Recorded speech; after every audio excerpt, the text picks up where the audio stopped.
Welcome back to our YouTube channel. ಇವತ್ತೇನ್ ಮಾಡ್ತಾ ಇದೀವಮ್ಮ? ಮಲ್ಗಿವಿನಷ್ಟೇ ಸ್ಮೂತ್ ಆಗಿರೋ ಇಡ್ಲಿ ಮಾಡ್ತಾ ಇದೀವಿ. ಅದಕ್ಕೆ ನೋಡಿ ನಾನು ಇಡ್ಲಿ ರವೆ ಇದೆಲ್ಲ ಏನು ಮಿಕ್ಸ್ ಮಾಡ್ತಾ ಇಲ್ಲ, ಬರೀ ಅಕ್ಕಿ, ಉದ್ದಿನ ಬೇಳೆ, ಅವಲಕ್ಕಿ ಅಷ್ಟೇ ಯೂಸ್ ಮಾಡ್ತಾ ಇರೋದು. ನೋಡಿ ಇದಕ್ಕೆ ಬೇಕಾಗಿರೋ ಪದಾರ್ಥಗಳು ನಾನು ನೋಡಿ ಈ ಮೆಜರ್ಮೆಂಟ್ ಲೋಟದಲ್ಲಿ 4 ಲೋಟ ಅಕ್ಕಿ ತಗೊಂಡಿದ್ದೀನಿ.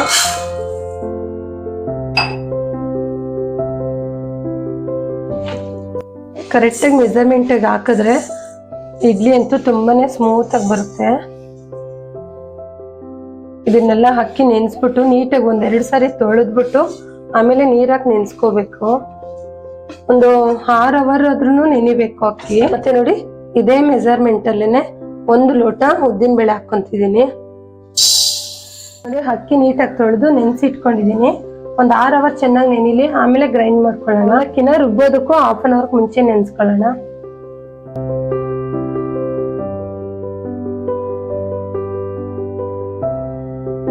ಇದು ನೋಡಿ ಒಂದು 6 ಅವರ್ ನೆನ್ಸಿಟ್ಟಿದ್ದೆ ಅಕ್ಕಿ, ಉದ್ದಿನ ಬೇಳೆ ಮತ್ತೆ ಅವಲಕ್ಕಿ. ಇವಾಗ ಒಂದು 1/2 ಅವರ್ ಮುಂಚೆ ನೆನ್ಸಿಟ್ಟಿದ್ದೆ. ನೋಡಿ ರುಬ್ಕೊಳ್ಳೋಣ. ನೋಡಿ ನೀಟಾಗಿ ತೊಳೆದ್ಬಿಟ್ಟು ನೋಡಿ ಇವಾಗ ಇದನ್ನ ರುಬ್ಕೊಳ್ಳೋಣ.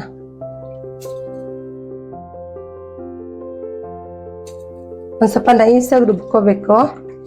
ನೋಡಿ ಅಕ್ಕಿ ಜೊತೆಗೇನೆ ಮತ್ತೆ ಅವಲಕ್ಕಿನೂ ಹಾಕೋಬೇಕು. ಹಿಂಗೆ ಉದ್ದಿನ ಬೇಳೆ ಸಪ್ರೇಟ್ ಆಗಿ ರುಬ್ಕೊಳ್ಳೋಣ. ಇವಾಗ ಇದಕ್ಕೆ ಸ್ವಲ್ಪ ಹಾಕೊಂಡು ನೀರು ಗಟ್ಟಿಯಾಗಿ ರುಬ್ಕೊಳ್ಳೋಣ. ಇದು ನೋಡಿ ರುಬ್ಕೊಂಡ್ ಬಂದಿದ್ದೀನಿ. ನೋಡಿ ಎಷ್ಟು ನುಣ್ಣಕ್ಕೆ ರುಬ್ಕೋಬೇಕು. ನೋಡಿ ಫುಲ್ಲು ನುಣ್ಣಕ್ಕೆ ರುಬ್ಕೋಬೇಕು. ಈಗ ಇದಕ್ಕೊಂದು ಬೌಲ್ಗೆ ಹಾಕೊಳ್ಳೋಣ. ಈಗ ನೋಡಿ ಅಕ್ಕಿ ಎಲ್ಲ ರುಬ್ಕೊಂಡಿದ್ದೆ. ಇವಾಗ ನೋಡಿ ಉದ್ದಿನ ಬೇಳೆನ ಸಪ್ರೇಟ್ ಆಗಿ ರುಬ್ಕೋಬೇಕು. ಇದೊಂದು ಸ್ವಲ್ಪ ನುಣ್ಣಕ್ಕೆ ರುಬ್ಕೋಬೇಕು. ಹಂಗಾಗಿ ನಾನು ಸಪ್ರೇಟ್ ಆಗಿ ನೆನ್ಸ್ಕೊಂಡಿದ್ದೀನಿ ಇದನ್ನ. ಅಕ್ಕಿ ಜೊತೆ ಹಾಕಿದ್ರೆ ಸರಿಯಾಗಿ ನುಣ್ಣಕ್ಕಾಗಲ್ಲ ಉದ್ದಿನ ಬೇಳೆ, ಹಂಗಾಗಿ ಸಪ್ರೇಟ್ ಆಗಿ ರುಬ್ಕೊಬ್ರೋಣ. ಸ್ವಲ್ಪ ನೀರ್ ಹಾಕೊಂಡು ಗಟ್ಟಿಯಾಗಿ ರುಬ್ಕೊಬ್ರೋಣ. ನೋಡಿ ಉದ್ದಿನ ಬೇಳೆನೂ ರುಬ್ಕೊಂಡ್ ಬಂದಿದ್ದೀನಿ. ನೋಡಿ ಎಷ್ಟು ನುಣ್ಣಕ್ಕೆ ರುಬ್ಬಿದ್ದೀನಿ ಅಂದ್ರೆ ನೋಡಿ ಇಷ್ಟು ನುಣ್ಣಕ್ಕೆ ರುಬ್ಕೋಬೇಕು. ಅದಕ್ಕೆ ಸಪ್ರೇಟ್ ಆಗಿ ರುಬ್ಕೊಳ್ಳೋದು ಉದ್ದಿನ ಬೇಳೆ. ನೋಡಿ ಉದ್ದಿನ ಬೇಳೆ ರುಬ್ಬಿರೋದನ್ನು ಅಕ್ಕಿ ಜೊತೆಗೆ ಹಾಕೊಳ್ಳೋಣ. ನೋಡಿ ಅಕ್ಕಿ ಉದ್ದಿನ ಬೇಳೆ ಎಲ್ಲ ಚೆನ್ನಾಗಿ ರುಬ್ಕೊಂಡಿದ್ದೀನಿ. ಈಗ ಇದನ್ನೆಲ್ಲ ಚೆನ್ನಾಗಿ ಮಿಕ್ಸ್ ಮಾಡೋಣ.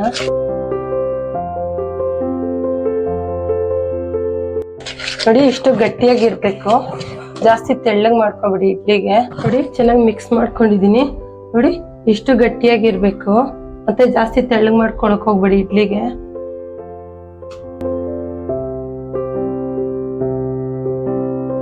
ಇದು ನೋಡಿ ಒಂದ್ ಪ್ಲೇಟ್ ಮುಚ್ಚಿ ಓವರ್ ನೈಟ್ ಬಿಟ್ಬಿಡೋಣ. ಅದ್ ನೋಡಿ ರಾತ್ರಿ ರುಬ್ಬಿಟ್ಟಿದ್ದೆ. ಈಗ ನೋಡಿ ಎಷ್ಟು ಚೆನ್ನಾಗಿ ಉಬ್ಬಿದೆ. ನೋಡಿ ಈ ತರ ನೊರೆ ಬರ್ಬೇಕು. ಅವಾಗಾದ್ರೆ ಇಡ್ಲಿ ತುಂಬಾ ಸ್ಮೂತ್ ಆಗಿ ಚೆನ್ನಾಗಿ ಬರುತ್ತೆ. ನೋಡಿ ಈ ತರ ಇರ್ಬೇಕಿಟ್ಟು. ನೋಡಿ ಎಷ್ಟು ಚೆನ್ನಾಗಿ ಬಂದಿದೆ. ನಿಮ್ಗೆ ಎಷ್ಟು ಬೇಕೋ ಅಷ್ಟು ಉಪ್ಪು ನೋಡ್ಕೊಂಡು ಹಾಕೊಳ್ಳೋಣ. ಮತ್ತೆ ಒಂಚೂರು ಚಿಟಿಕೆ ಅಷ್ಟು ಸೋಡಾ ಹಾಕೊಳ್ಳೋಣ. ಈಗ ಇದನ್ನೆಲ್ಲ ಚೆನ್ನಾಗಿ ತಿರುಗಿಸ್ಬೇಕು. ಚೆನ್ನಾಗಿ ಮಿಕ್ಸ್ ಮಾಡ್ಕೊಳ್ಳೋಣ. ಸೋಡಾ ಉಪ್ಪು ಎಲ್ಲ ಚೆನ್ನಾಗಿ ಮಿಕ್ಸ್ ಆಗ್ಬೇಕು.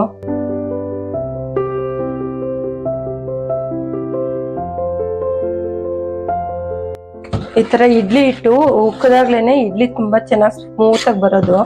ಇಲ್ಲಾಂದ್ರೆ ಇಡ್ಲಿ ಚೆನ್ನಾಗಿ ಬರಲ್ಲ. ಕರೆಕ್ಟ್ ಆಗಿ ಅಕ್ಕಿ ಉದ್ದಿನ ಬೇಳೆ ಎಲ್ಲ ಕರೆಕ್ಟ್ ಒಂದು ಅಳತೆಯಿಂದ ಹಾಕಿದ್ರೆ ಚೆನ್ನಾಗಿ ಬರುತ್ತೆ.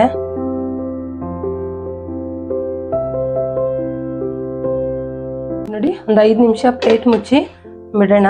ಅಷ್ಟೊತ್ತಿಗೆ ಪ್ಲೇಟ್ಗೆಲ್ಲನೂ ಬಟ್ಟೆ ಹಾಕೊಳ್ಳೋಣ. ಈಗ ನೋಡಿ ನಾನು ತಟ್ಟೆ ಇಡ್ಲಿ ಮಾಡ್ತಿದ್ದೀನಿ. ನೋಡಿ ಈ ತರ ಪ್ಲೇಟ್ಸ್ ಸ್ಟ್ಯಾಂಡ್ ಇದೆ ತಗೋತಿದ್ದೀನಿ. ಮತ್ತೆ ಈ ತರ ಕಾಟನ್ ಪೀಸ್ ತಗೋಬೇಕು. ಇದನ್ನ ನೀಟಾಗಿ ಒದ್ದೆ ಮಾಡಿ ಇದಕ್ಕೆ ಹಾಕೋಬೇಕು. ಅದರದ್ದು ಚೆನ್ನಾಗಿ ಬರುತ್ತೆ ಇದ್ರಲ್ಲಿ. ಈಗ ನೋಡಿ ಬಟ್ಟೆ ಒದ್ದೆ ಮಾಡ್ಕೊಂಡ್ ಬಂದಿದ್ದೀನಿ. ಈಗ ಎಲ್ಲ ಪ್ಲೇಟ್ಗಳನ್ನು ಇದನ್ನ ಹಾಕೊಳ್ಳೋಣ. ಬಟ್ಟೆ ಹಾಕೋದ್ರಿಂದ ತುಂಬಾನೇ ಸ್ಮೂತ್ ಆಗಿ ಪ್ಲೇಟ್ಗೆ ಒಂದ್ ಸ್ವಲ್ಪನೂ ಅಂಟ್ಕೊಳ್ಳಲ್ಲ, ಚೆನ್ನಾಗಿ ಬರುತ್ತೆ.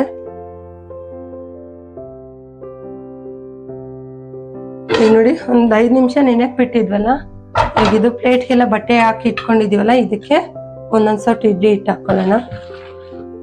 ನೋಡಿ ಸೋಡಾ ಉಪ್ಪು ಎಲ್ಲ ಚೆನ್ನಾಗಿ ಮಿಕ್ಸ್ ಆಗಿರುತ್ತೆ. ಈ ತರ ಇನ್ನೊಂದ್ಸರಿ ನೀಟಾಗಿ ಮಿಕ್ಸ್ ಮಾಡ್ಕೊಂಡು ಇದಕ್ಕೆ ಹಾಕೊಳ್ಳೋಣ.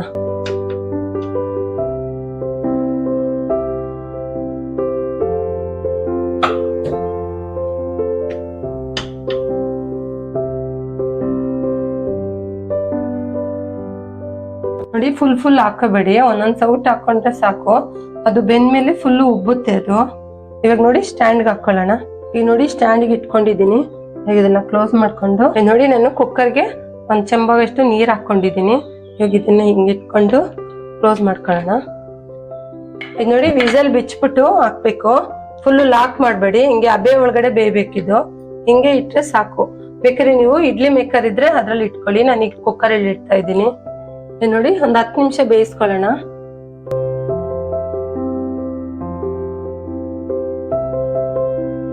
ಈಗ ನೋಡಿ ಒಂದ್ 10 ನಿಮಿಷ ಬೇಯಕ್ ಬಿಟ್ಟಿದ್ವಿ. ಈಗ ಸ್ಟವ್ ಆಫ್ ಮಾಡ್ಕೊಂಡು ಮುಚ್ಚಳ ತೆಗಿಯೋಣ. ನೋಡಿ ಚೆನ್ನಾಗಿ ಬೆಂದಿದೆ. ಈಗ ನೋಡಿ ಸ್ಟ್ಯಾಂಡ್ ಇದೆಯಲ್ಲ, ಇದನ್ನ ಎತ್ತಿಟ್ಕೊಳ್ಳೋಣ.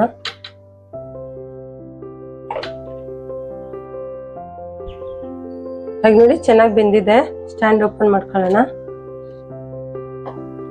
ನೋಡಿ ಎಷ್ಟು ಚೆನ್ನಾಗಿ ಉಕ್ಕಿದೆ, ಚೆನ್ನಾಗಿ ಬೆಂದಿದ್ದಾವೆ. ಈಗ ನೋಡಿ ಇದಕ್ಕೆಲ್ಲನು ಸ್ವಲ್ಪ ನೀರ್ ಚಿಮುಕ್ಸ್ಕೊಳ್ಳೋಣ. ಬಟ್ಟೆ ಇದೆಯಲ್ಲ ಒಂದ್ ಸ್ವಲ್ಪ ಹಿಂಗೆ ನೀರ್ ಚಿಮುಕ್ಸ್ಕೊಂಡ್ರೆ ಸಾಕು, ನೀಟಾಗಿ ಬಂದ್ಬಿಡುತ್ತೆ. ಈಗ ನೋಡಿ ಒಂದ್ ಪ್ಲೇಟ್ ಸರ್ವ್ ಮಾಡ್ಕೊಳ್ಳೋಣ.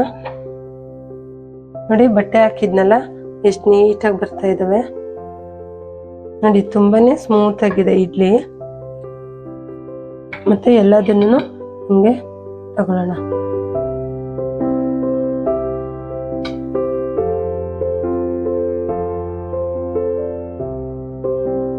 ನೋಡಿ ಬಿಸಿ ಬಿಸಿ ತಟ್ಟೆ ಇಡ್ಲಿ ರೆಡಿ ಆಗಿದೆ. ಇದಕ್ಕೆ ಶೇಂಗಾ ಚಟ್ನಿ ತಗೊಂಡಿದ್ದೀನಿ. ನೋಡಿ ಇಡ್ಲಿ ಎಷ್ಟು ಸ್ಮೂತ್ ಆಗಿ ಬಂದಿದೆ, ಒಳ್ಳೆ ಮಲ್ಗೆ ಹೂವಿನ ತರ ಇದೆ ನೋಡಿ.